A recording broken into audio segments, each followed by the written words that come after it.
confidants, my sweet ass, funny, independent, top of the year confidants. Welcome back to Confidently Insecure, the podcast where we are absolutely sure we don't know everything. I am your host, Kelsey, darragh, and I'm so excited. This is the first episode of the year, I think. If I'm lying, I'm sorry, but I think this is the top of your episode, and I'm so excited to introduce our guest. This is a podcast where we are absolutely sure we don't know everything, and this is a subject I'm so excited to talk about because we've never had someone like our special guest on before. I'm so excited to introduce Kat STICKLER. She is a TikTok star with over 8 million motherfucking followers, bitch. She is a comedian and a single hot mom to the gorgeous MK. But the thing I'm actually most excited about, no shade to your daughter, you're a fellow Tampa girl. Are you too? I was raised in Tampa. I've been in LA for 11 years now, but I'm like, that is my identity, is my tampons, my fellow Tamponians. God, I feel that so much. Kat, welcome to the pod. Thanks. When did you move to LA? I'm just curious. Okay, so I got the fuck. I grew up in Tampa Palms, so like North Tampa, and I went to Freedom High School. I don't know if you know where that is, but I got the fuck out of there when I was 17. I left early. I got into summer school in college, and then I tried to do the college thing, and I was like, oh, absolutely the fuck not. Yeah. No, thank you. So then I moved to New York City. And New York City is pretty much as far away from Tampa as you can get in terms of like culture and life. And then I moved to LA after that. So I've been in LA 11 years. I'm 31. I can't believe it. I feel old as fuck. But this is home now. This is home now? Okay. So, it's the Botox, baby. It's the Botox. It's the season. But you still live in Tampa, huh? I still live in Tampa. Okay, one of my questions for later, but I might as well just ask now. Do you feel like the pressure to be in LA or New York or like a big city? Because I low-key have like a very special place in my heart for Tampa. I think it's gorgeous. And now that we've got all the football and the hockey and shit and everyone's winning everything, everyone wants to move down there. But like for business, do you feel like you have to be in one of these big cities? I do. It's like a weird, there's just so much opportunity and like people that you can collab with, people like, but I try not to think about it because it's just not realistic right now in this chapter. But yeah, Tampa's done good for me so far. So yeah. And that's a big part of your content that you make is about your family. Like you impersonate your mom and your brother, and like you guys seem very tight. Oh yeah. And that's like my family. And I was the only one that left Tampa, and I get shit for it. My whole family still lived there, so I was literally there like 2 weeks over Thanksgiving, and I just don't think I could ever like do that again. Like I would just be afraid of hurting them even further by moving across the country again. But when I was 17, I had no fucking feelings. Do you feel like you guys are just way too tight, like abnormally close? Yeah, like, and honestly, now that you mentioned it, I can't even imagine. I just thought of going to LA with my family. Like going without them wasn't even like in my mind. I'm like, wait a minute, that sounds actually horrible. You're like, what are you talking about? No, they'd be coming with it. Yeah, we're all going. Your family, would they move? Because it's kind of like Tampa out here. You got the palm trees, you got the weather, you got the beach. I don't know if they would move. I guess it depends how much money I would be making. I could get them a house or something. I don't know. Oh my God, you get one of those like big TikToker houses, but it's just you and your family. Like just content house. I could totally a room see for it. the baby, all that stuff. Yeah. Yes. Okay, so bitch, you got 8 million motherfucking followers on TikTok. That's a lot of people, and almost 1 million on Instagram. Like you blew the fuck up. What? Like I know you've always wanted to do comedy, and as a fellow tampon who came up and wanted to be in comedy and in the business so bad, like how has this fucking journey been for you? It's been amazing. Like every year for the past 3 years has been so like unprecedented. It just, I don't know what's going to happen. Like I'm like, okay, just sign me up. I'm there. Whatever you got for me, world. Yeah. And you're 27, right? Yes. When's your birthday? Halloween. Oh, nice. Wait, so that makes you a Scorpio. I was going to say Scorpio, and then I got nervous that I was going to be wrong. So yeah, like I feel like the pandemic, you're one of those people that were like, yes, the pandemic was very sad, but I'm thriving, question mark. Everything is going pretty thumbs up cat. Yeah. Yeah. My whole life would have been different if it wasn't for COVID. If I'm thinking about it now in retrospect, like I was a research coordinator at the VA hospital. So I worked with no way. Yeah. So totally different stuff. Yeah. I worked with combat trauma veterans who had PTSD. Wow. And it was like a cool research study on TMS, which is transcranial magnetic stimulation. So it like helps with like neurotransmitters and reconnecting neurons, and just if this is basically like if medication just hasn't worked for a lot of people. But I was really into it. I loved it. And then I got pregnant, and then COVID hit, and then I just was home with the baby like every day, and I was like, I gotta do something. Like I gotta do something. And I like downloaded TikTok. I was like, I thought I was too old for it, and I thought it was so entertaining. Same. And then and I just started making videos. And what do you think about the content you were making, especially during COVID, that resonated with so many people? Like, what is it? What's the secret sauce? The secret sauce. Honestly, I have no idea. I feel like people are attracted to vulnerability, which I think is so ironic, because when I found out I was pregnant, I was so embarrassed because it was unexpected. And I was like the last person you would think would get knocked up, quote unquote. So I was like, oh my God, sure. I don't want to go out in public. People, because at Tampa, everyone and they know you. Yep.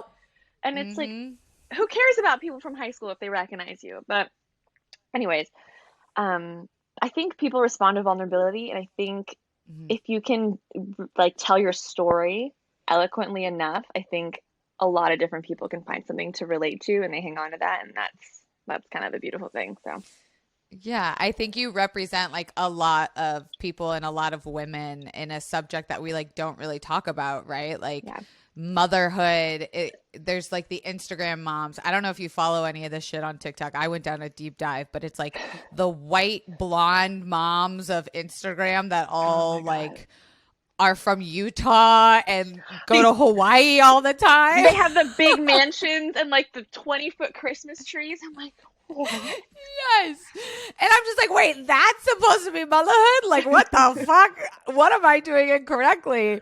And I mean, you talked about the pregnancy being unplanned, but I'd love to like go back to that. And, I'm someone I think my audience would know me as someone who's not anti-kids. I don't think kids really like me. I love my goddaughter. That's probably the only baby that's like, I fuck with her.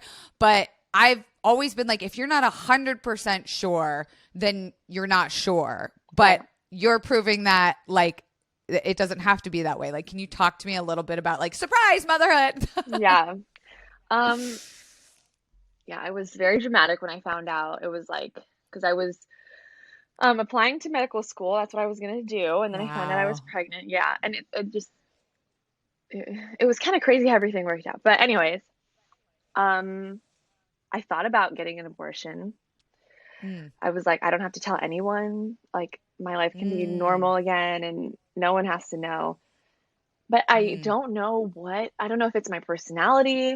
I'm like, have this big fear of regret. And I just didn't want to live my whole life with that regret.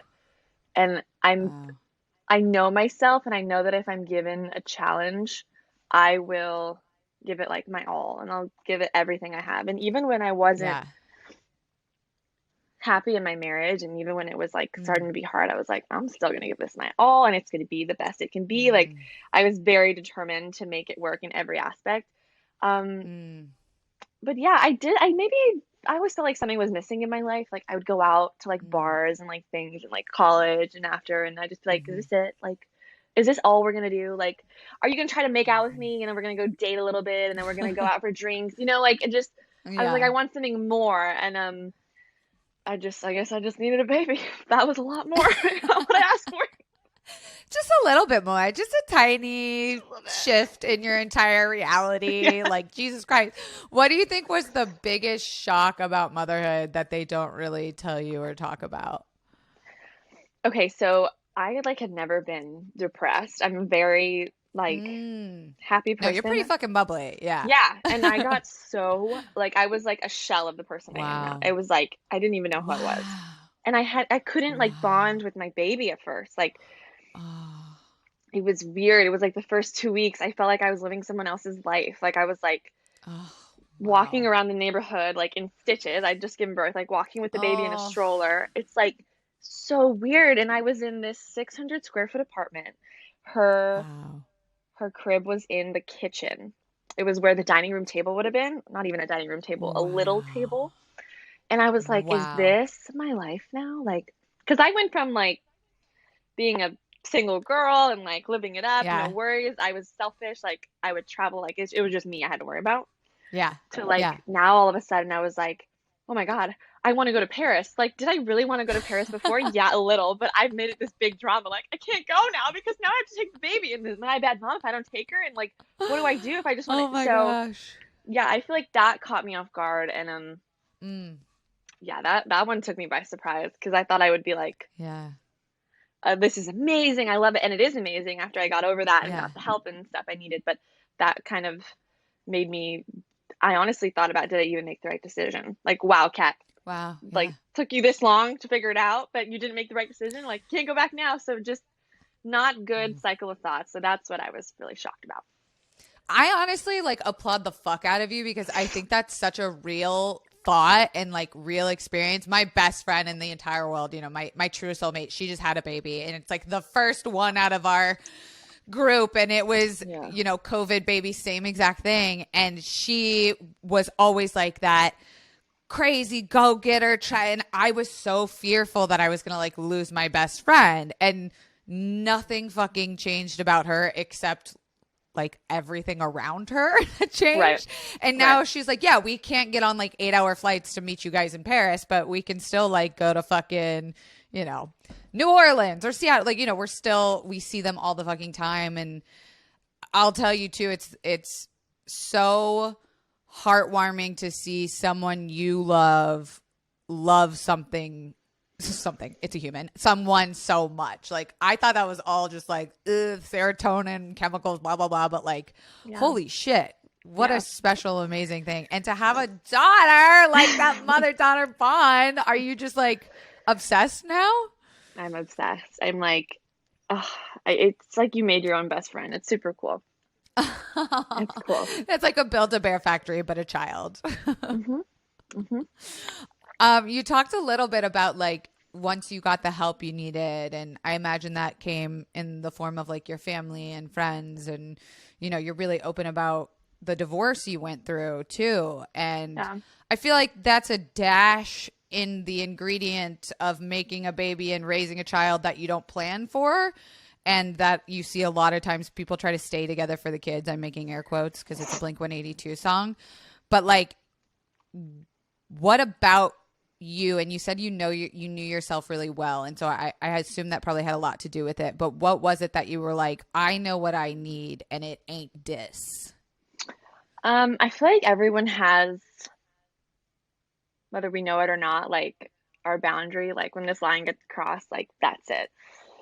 And I feel like my line got crossed 10 times over, like all at once. And I was like, and I did it like judgment free. Like I was like, don't judge yourself. Like, can you see yourself honestly sacrificing the rest of your life for her? Would that even make sense as a sacrifice? Because you want her to be happy, but would she be happy if you're not at your best? And you go like, and like, could you be at your best if you're not with this like right situation? And I just kind of have gotten better ever since like the past couple years growing up and things I've experienced, just listening to my intuition and self-awareness. It's just kind of a relieving thing to trust yourself. So that made it a little easier. And I even still had my doubts, but yeah, I was gonna say that's a pretty grown ass like thing to self-actualize in that experience, is that you really do just have to trust yourself, right? Like, you know yourself better than anyone. And then you've got this other thing, this like child, and knowing that you prioritize that. And that's really beautiful. I love what you said, like you make your own best friend. That's really cute. Cause like your bestie will trust you. Like, you know, your bestie knows you have best intentions at heart. Yeah. What do you think is the hardest thing about divorce that they don't tell you? Oh my God. Honestly, from the little things to the big things, like Mm. this sounds so small, but getting groceries was like so hard with a baby, like unloading them. And I have an Man. apartment, so like Oof. one time I dropped everything. I had like a meltdown in the parking lot. I'm like, oh my God, what am I doing? And it's hard. Like I have a dog, so if the baby would fall asleep, I Wow. couldn't walk the dog. And then I didn't know my neighbors, so I was like, do I take the baby with me? It's kind of late. I don't feel safe. It's just little things that you rely on a second party. Um, Mm.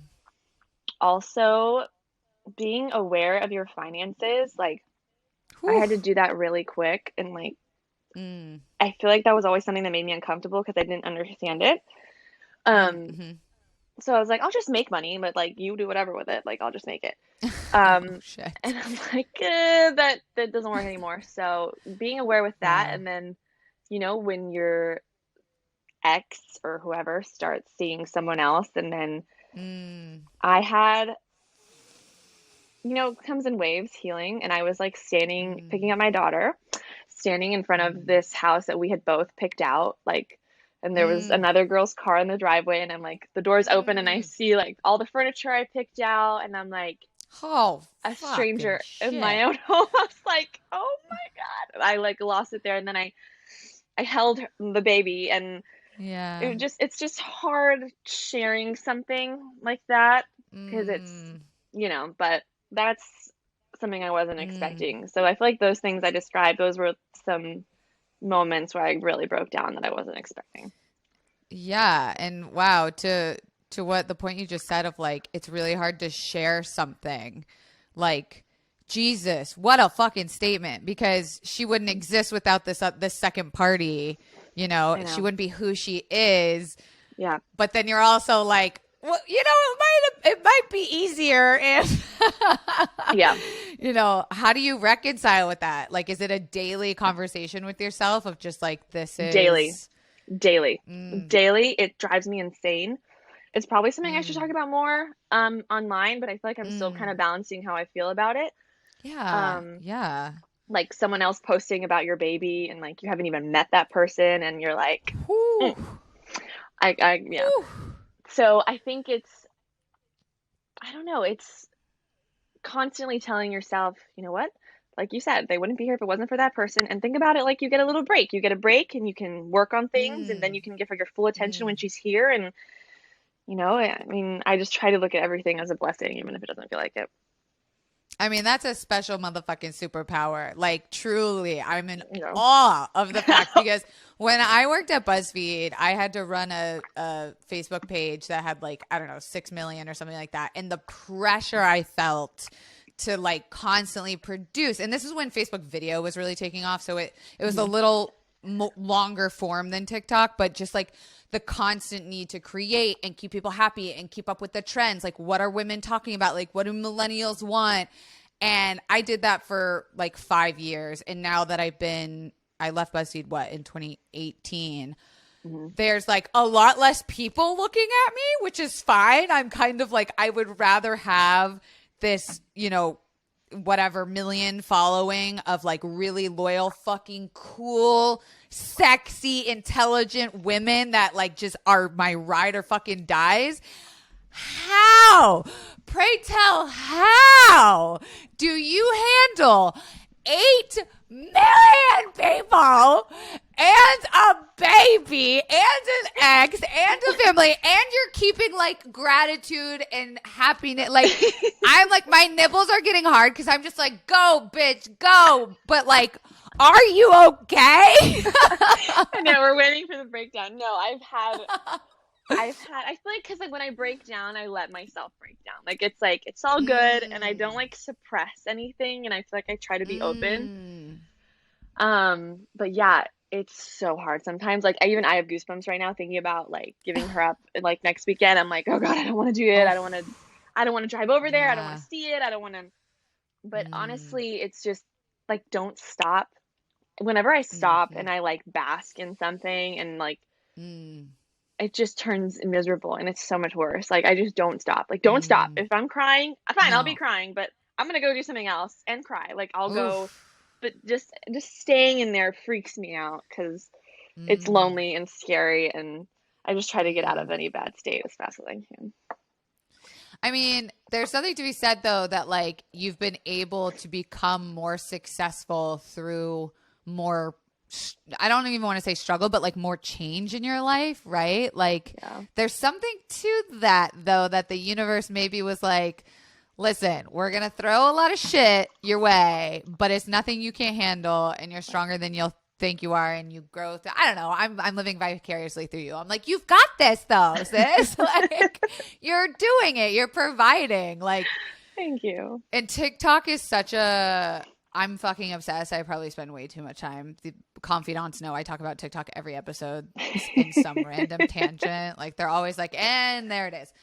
But tell me about like your process. Like tell me about what do you make? Like how do you come up with it? Do you have a routine? Like are there certain amount of like things you try to hold yourself accountable to making every week? Like how does one with such a pressured following do so many things? I feel like now in this chapter, it's a little different, but the creative process is still the same. Like I'll just write in my notes if my mom does something funny, if I wake up in the middle of the night and I think of an idea, it's like a 24-hour. It's just what you think could be good and what you think people would think is funny or make them feel something. Or because I remember one I usually do comedy, but I did kind of a sentimental one with like the Grey's Anatomy monologue in the background.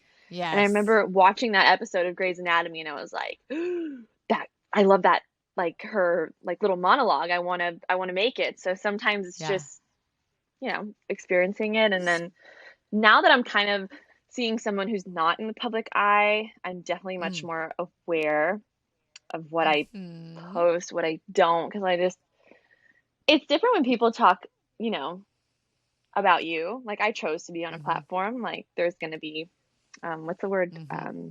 The Haters? Yeah, like the haters. Yeah. Trolls. Yeah. And like, that's fine. That's part of the platform and I get that, but no one else signed up for that. So it's just kind of seeing what this new chapter is going to look like with content. So Confidants, my sweet confidants. Quick break to tell you it is 2022. It is the year of taking care of ourselves. We have all been through it. So I'm here to talk about BetterHelp. Baby, BetterHelp, my favorite platform, which is an online therapy platform that you can use to get through so many things that are interfering with your happiness. Things like LGBTQIA plus matters, grief, anger, family issues. They got it all. You can be matched with a licensed counselor in under 48 hours and getting therapy started for the new year. Y'all always know I'm saying therapy should be affordable and accessible to everyone, and BetterHelp does just that. My new therapist is teaching me EFT technique, which is called emotional freedom technique. I mean, they are just loaded with knowledge. I'm absolutely obsessed with her, and I do therapy every single week. And I want you to start living a happier life today, which is why you're going to get 10% off of your first month of therapy when you use code CI. That is 10% off your first month when you use code CI by visiting betterhelp.com/CI and join over 1 million people taking charge of their mental health. Again, that's BetterHelp, HELP.com/CI. And like, how the fuck do you I've seen your man's shoulder or like his face reveal you did. Like I saw his little lightning jersey and I was like, oh my God, my people. But like when I started dating my partner, he was in the industry. Like he had been a DJ for 10 years. Like he had his own fans. Like on our first date, a group of girls came up to us and I thought they were going to ask for a picture with me. And they were like, hi, are you Jared? And I was like, who the fuck are you? Like, I had no idea. And I felt like really humbled in that moment. But I was like, oh, good.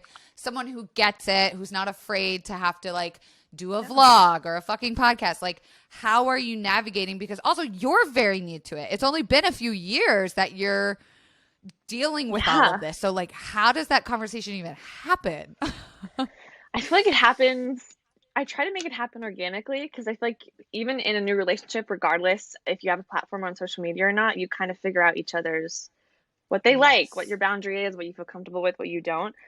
Um, and even though I have like great ideas and it would be great if I could like throw them Yeah. in there and um just asking and like being totally okay with the response and like meaning it. Mm, Like I'll be okay no matter what. Like just let me know what you think and just mm. when they say no or when they say yes, you're like, all right, no worries. Like it's fine. Yeah. Um, but And time, I bet, like also yeah. just understanding how the process works and like, it can seem really big and intense and scary, but then I imagine, you're always in the comfort of your home or around family or people you love, and it might not seem as scary as time goes by because it's your job now, right? Like this is your Yeah. full-time ass job. Yeah. Yeah, it is. And like, how did telling someone you're dating that you're like a full-time content creator go? Because in LA, it's totally normal. But in Tampa, even when I still go home, I'll like go to Peabody's and they'll be like, oh, what do you do out in LA? And I'm like, I talk about my pussy a lot on the internet and like my mental health breakdowns. Oh, Yeah. guys, totally different worlds. Yeah. Um, it was kind of organic how it happened because he was one of my really good friends. It's her Mm. brother. So he kind of knew Ah, about right. me and I kind of knew about him. And then in our first date, I had some girls kind of like come up to me. I want to take a picture. And he was like, "Okay, do you want me to take the picture?" He's like adjusting to it. Um, Yeah. Oh. yeah, so I think it happened organically in the sense that like I didn't have to be like, "Hey, I have a kid. Hey, I'm Hmm. getting a divorce. I am divorced. Mm. I have this platform. I do videos." So Hmm. that was I was kind of graced with that to be a little more easy, but it still has its moments where it's like you got to think about things that not everyone has to think about. Yeah. And I imagine too, like it helped that he knew you before, right? Like that you can kind of see, and it sounds like you've grown and really learned so much more about yourself. And that's probably really attractive to someone to see you come out of this, like what some people could consider such a life changing, devastating situation. And you're like, nah, bitch, I'm better because of it. It's like flipping the pancake, and the pancake side is like perfect and smooth and sexy and fluffy and like, me, I'm good. I think I was Just want to so nom nom scared. nom. With the divorce, I was so scared that people wouldn't want to just see me because my platform was the foundation was this like Right. marriage and this Coupleship. happy, Yeah. yeah, and he's like this whole relationship. So that was a big trust thing. Like, I'll be okay. I'll be okay. Mm. It's gonna work out. It's gonna work out. But it was also empowering. Like, oh, Mm. yeah, like I can do it. I can do it. I can do it. I can do it. Like I literally wake up and I tell Yep. myself that every morning. Like, you can do it. You can do it. So, What time do you get up as a content creator and a mom? oh my God, like today on my Insta stories, I got up at 5 because Oh. MK was like having nightmares. She would not go to sleep. But then, Oh. yesterday I got up a little later. I try to wake up whenever she wakes up. I don't have like I'm like looking at YouTube videos because I'm starting my own channel because mhm, Oh, as you should, as you yeah. should. And I'm looking at these morning routines and they're so perfect and they're very regimented and they're very like the same every day. I'm like, I can't. I wish I could, but I can't. So honestly, my it changes every day. Sometimes I wake up at 5, sometimes I wake up at 9, sometimes I wake up at 1 and then work a little bit and then go back to bed. Like it's just Oh my whatever. gosh. Yeah. But I feel like that's what's going to keep you successful. Like the second you turn into that like aesthetic Pinterest motherfucking white girl from Utah in a mansion, like the second you get in that level, people are going to be like, nah, I don't think this is what I signed up for. Like I think keeping authentic, to who you are, right? Like Agreed, that's yeah. going to keep people. What's been like the most surprising part about becoming so huge on like, is it the checks? Is it the people that slide into your DMs now? Is it the, upgrade in your life? Like what has it been that is just the most surprising thing about being so recognizable now? I think humbling is realizing that what you do actually impacts someone. Like they watch it Mm. and how they see you respond after a very public breakup, and like they associate it with, you know, if they're going through something, or if they're thinking about leaving something, or if they're a single parent or dating again, or all that stuff. So it's really humbling, and it also makes me just really aware. And I talk about like self-awareness and all this stuff and like working on yourself. I feel like this platform has made me do that way more, like every single day consistently, just because I don't want to let people down, and I want my followers to be proud of me, and I want to, you know, my family to be proud of me. So I just try to, I think that's what surprised me. Like, I made a difference in your life, even if it's for like 30 seconds, even if it's for like a different perspective shift. It's like it's really cool, like how we can connect as humans. I think it's so cool. What about your family? What do they think of all of this? Because, like, your mom is so fucking cute. It reminds me of so many moms I grew up around, like, in Tampa. And, like, your brother, like, what did they all think? Are they just like, holy shit? My mom at first was so scared. She was like, don't do this. You're like, because I'm pretty impulsive. She's like, don't. This is just another phase. Like, don't do it. And then my parents were both, you know, they're older generation. They didn't want me to, you know, fail at something or, you know, be disappointed. So I think, you know, work hard silently and let your success make the noise. I think when they saw that I was okay and I wasn't like, I didn't really need anything from them, I just wanted to show them the good, and that really helped them come in like on board. And I was like, okay, good. Yeah. That's huge. That's like good on your parents too. Yeah. You know, like, because I have to imagine the idea of being like medical school, just getting TikTok was probably like, oh, Jesus Christ for them. Yeah. Well, actually, because we had kind of like a falling out, actually, when I said I was keeping the baby and I was like going to follow through with this. Wow. And, yeah. So it was, we reconnected, you know, when she was born and stuff. So that was like super hard for me. And then kind of, that's when kind of things started snowballing into more. Yeah. Wow, that must have been really tough. Like, so hard. Because you were married, right? Or you yeah. were in a Well, relationship? I mean, we just started dating, and then he was very active in his church, so we couldn't move in together unless we got married. So I was like, you know, young me is like, okay, that's fine. I've always wanted to get married. Like, I didn't even think about it. So hence the impulsivity. Yeah. And it's so funny that people like look at each other's lives and they envy it. Like, I had a lot of friends that were like, they wanted to get married, they wanted kids, and I had this whole thing happen to me so fast, and they were like envious, like in a like a good way, not like, you know. So, and then in my mind, what I was struggling with that whole time, it's so odd. Like, the grass is always greener, and nothing is what it looks like. It's not what it seems. Yeah. Sure. Oh man, I also grew up very active in the Tampa church community, and it's intense down there. It's like your whole fucking life, or you're like excommunicated, and it's, you can't like be a casual churchgoer. Right. And I'm like, you know, all in or nothing. So I'm like, you know, I got super involved, and then boom, I'm pregnant. Sorry, guys.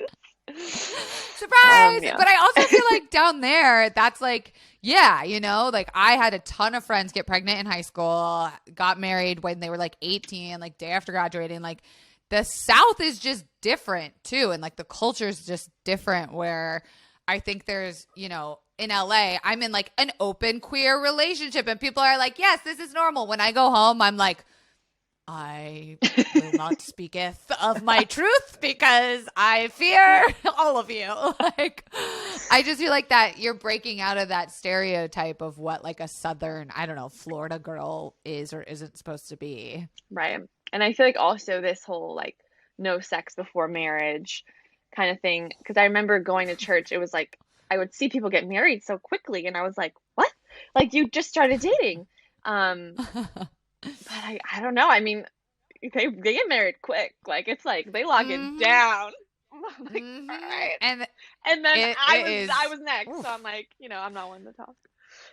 I mean, but again, like you wouldn't be, I think all of that attributes to why what you do is so valued and popular and like why so many people admire you is because you've gone through these things that may or may not be relatable in terms of like the quickness, but you've checked a lot of boxes in your life, you know, and to be so transparent and like behind the scenes of the experience, I think is so important for people. Do you feel that, or is it quick to forget? It depends on the day. Honestly, it depends on the day. I'm like, well, I don't know. Yeah. Yeah.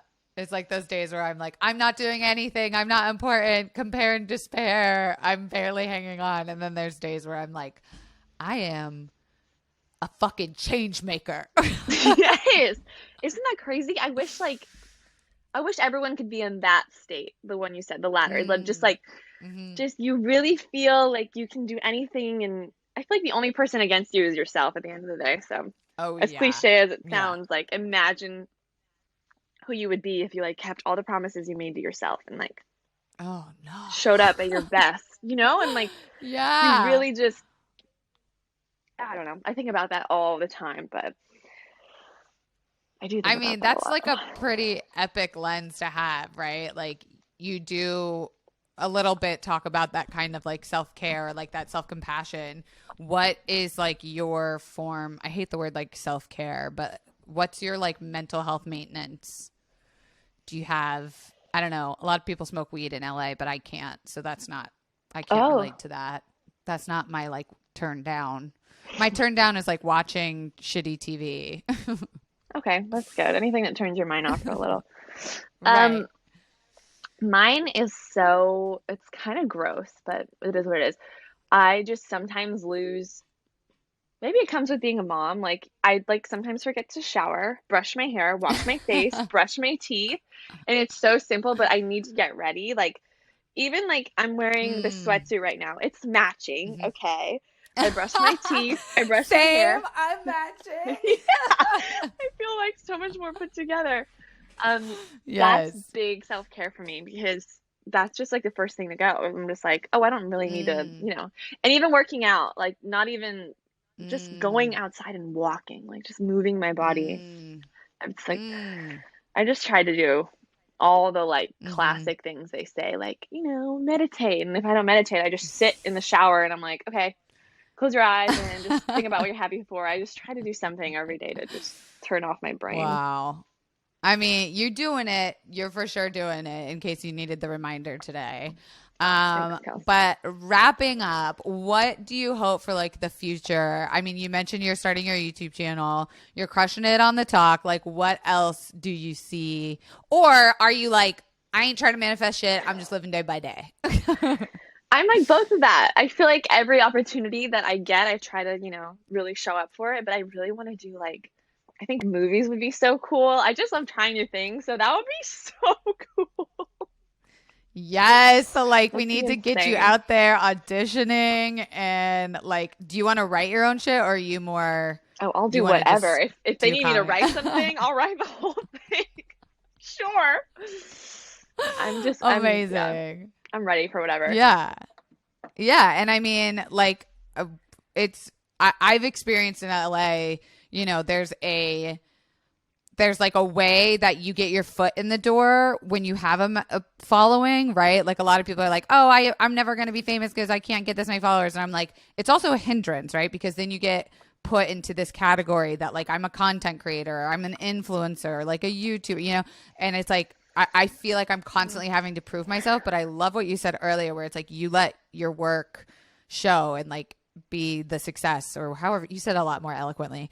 But is that kind of what you are striving for like in the entertainment business? Is you're kind of like, don't call me a fucking TikToker, or are you like, I embrace it, but I'm also so many more things? Yes, I embrace it. Like whatever you identify me as, fine. I'm just gonna like try my best to like do good and no matter what I'm doing. So You're so like clear-headed and such a happy, great, like what sort of grateful person. Like you got a lot of gratitude and I like that about you. oh, thanks. Kelsey. Thank you. You're welcome, Kat. Well, thanks for doing this. It was so cool and great to meet you and have this conversation. I appreciate your vulnerability. I appreciate your no filterness. I think we need more people like out there creating content like that. If for some reason the confidants are not following you, where would you like to be found? So it's Kat Stickler on Instagram and TikTok. Same thing. And your new YouTube channel coming out soon, right? Oh, right. When's that going to be ready? You'll get used to it. I'll try to get that in the new year. That's like, there you go. yeah, That's the goal. Well, if you ever come out to LA, hit me up. I got some places to show you. I can introduce you to some folks. I know where all the good snacks are. But Happy New Year, because it's the new year. So Happy New Year. Happy New Year. This is going to be a great year. We should do like a follow-up and see how far we've come in like a year. A year? Oh my God, you're gonna be like 16 million. You're gonna be like Kelsey who? I have two houses, one in New York, one in Miami, one in Los Angeles. I can't wait to see where you go next. You're gonna crush it. So will you. We're excited. That'll be our goal for the next podcast.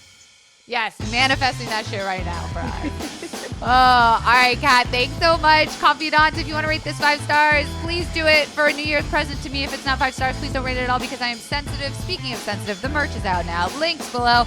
Don't forget to check out Kat's stuff, and we will see you next week. Bye-bye.